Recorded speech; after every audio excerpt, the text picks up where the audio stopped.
Hello guys, कैसे हैं? अच्छे होंगे सभी लोग। एक छठ गीत गाने जा रही हूँ, कैसा लगेगा कमेंट बॉक्स में बताइएगा। छठी माई के ऊंची नीची घटिया, हमसे चललो ना जाए, हमसे चललो ना जाए।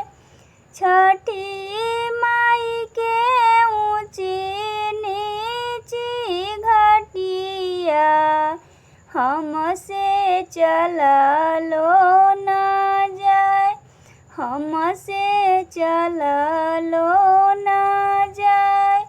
लीना ससुर जी कुदरिया, घटिया दीना बनवाई, घटिया दीना बनाई।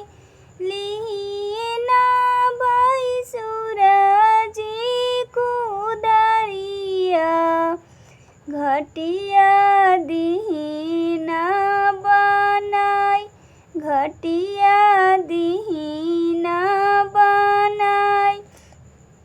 लीना देवर जी कुदरिया, घटिया दीना बनाई, घटिया दीना बनाई।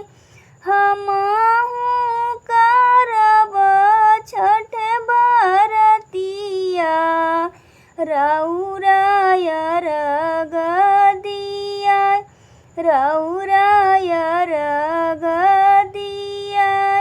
हमहु भूखब छठ बरतिया, रउरा अर्घ दिया, रउरा अर्घ दिया।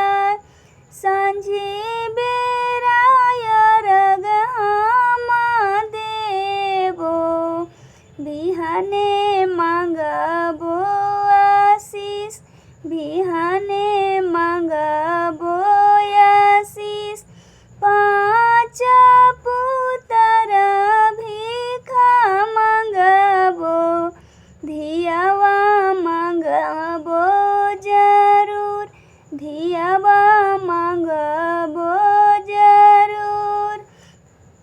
छठी माई के ऊंची नीची घटिया, हमसे चललो ना जाए, हमसे चललो